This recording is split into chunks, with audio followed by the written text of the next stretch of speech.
Halo, selamat datang di video kami kali ini. Kami dari kelompok 1 mata kuliah Bahasa Indonesia. Di sini kami akan menjelaskan tugas proyek kami mengenai pengaruh kenyamanan, kesulitan, dan persepsi terhadap penggunaan bahasa baku pada mahasiswa.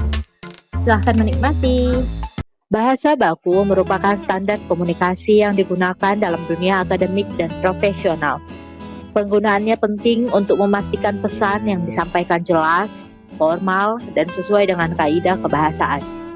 Namun nyatanya, dalam kehidupan sehari-hari, mahasiswa cenderung lebih sering menggunakan bahasa non-baku dalam percakapan formal, tugas akademik, maupun diskusi di lingkungan kampus.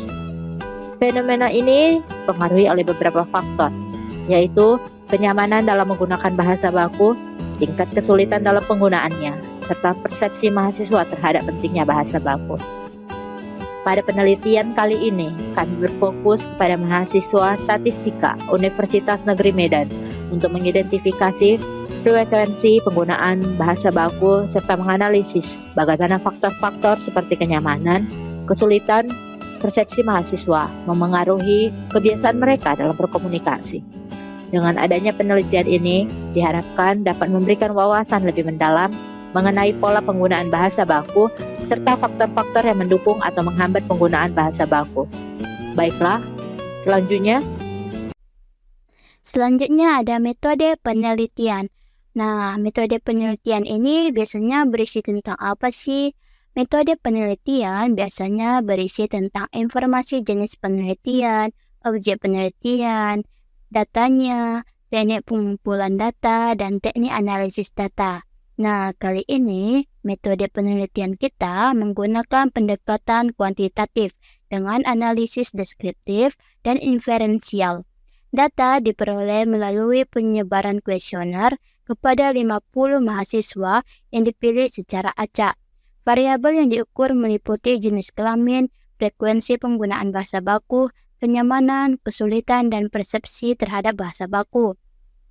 Analisis data dilakukan menggunakan software RStudio dengan menggunakan metode regresi ordinal dan korelasi Spearman.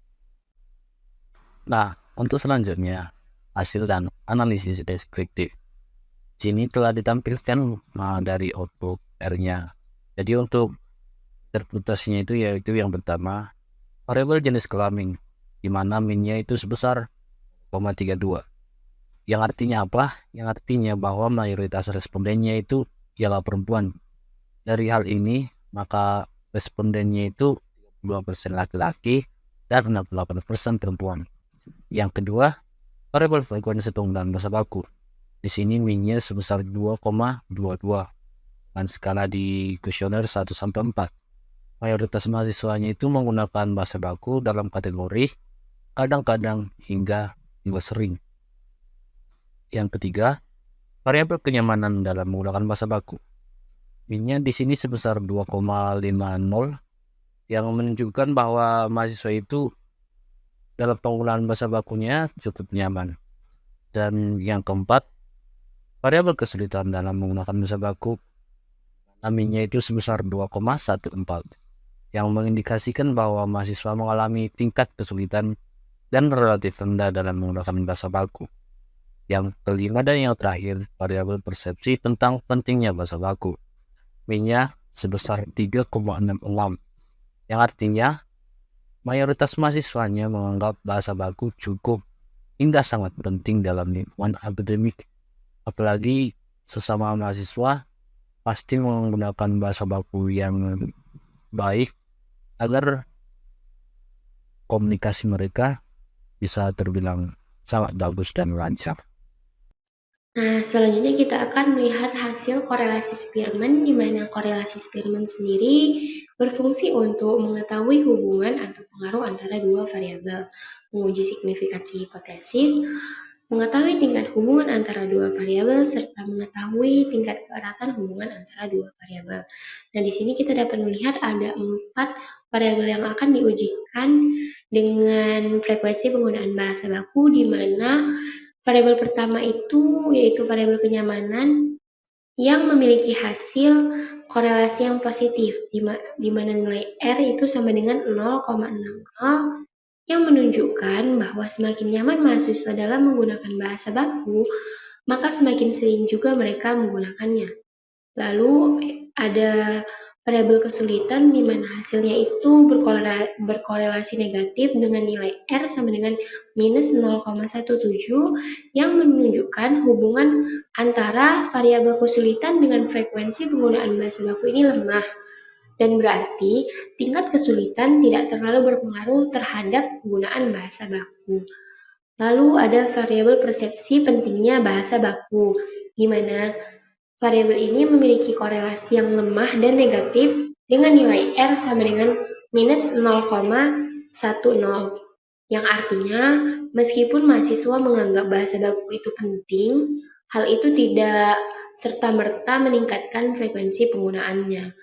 Lalu yang terakhir ada variabel jenis kelamin, di mana variabel ini memiliki korelasi yang positif dengan nilai R sama dengan 0,40 yang menunjukkan bahwa mahasiswa laki-laki cenderung lebih sering menggunakan bahasa baku dibandingkan perempuan. Nah, selanjutnya kita akan melihat hasil regresi ordinalnya. Secara keseluruhan, faktor yang berpengaruh terhadap frekuensi menggunakan bahasa baku senyamannya. Sementara kesulitan dan pentingnya bahasa baku tidak menunjukkan pengaruh yang signifikan. Di sini kita bisa melihat ada 4 variabel yang akan diuji. Yang pertama, kenyamanan berpengaruh signifikan terhadap frekuensi. P 0,01. Koefisiennya sama dengan 2,64. Artinya semakin nyaman mahasiswa dalam menggunakan bahasa baku, semakin tinggi kemungkinan mereka menggunakannya. Lebih sering dalam lingkungan akademik. Yang kedua, kesulitan tidak berpengaruh signifikan terhadap frekuensi. P sama dengan 0,39. Menunjukkan bahwa tingkat kesulitan tidak menjadi faktor utama dalam menentukan seberapa sering mahasiswa menggunakan bahasa baku. Yang ketiga, persepsi tentang pentingnya bahasa baku juga tidak berpengaruh signifikan terhadap frekuensi. P 0,55. Yang mengidentifikasikan bahwa hanya menganggap bahasa baku penting, namun tidak dapat meningkatkan frekuensi penggunanya. Yang keempat, jenis kelamin berpengaruh signifikan terhadap frekuensi. P sama dengan 0,003. Koefisiennya sama dengan 2,79.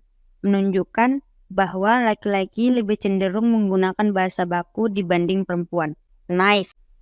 Baik, kesimpulannya dapat kita lihat, hasil analisis menunjukkan bahwa mayoritas mahasiswa menggunakan bahasa baku dalam kategori kadang-kadang, hingga sering, dengan mahasiswa laki-laki cenderung lebih sering menggunakannya dibanding perempuan. Kenyamanan menjadi faktor utama yang menentukan frekuensi menggunakan bahasa baku, sedangkan tingkat kesulitan dan persepsi tidak berpengaruh signifikan. Oleh karena itu, meningkatkan kenyamanan dalam menggunakan bahasa baku dapat menjadi strategi efektif dalam meningkatkan penggunaannya di lingkungan akademik.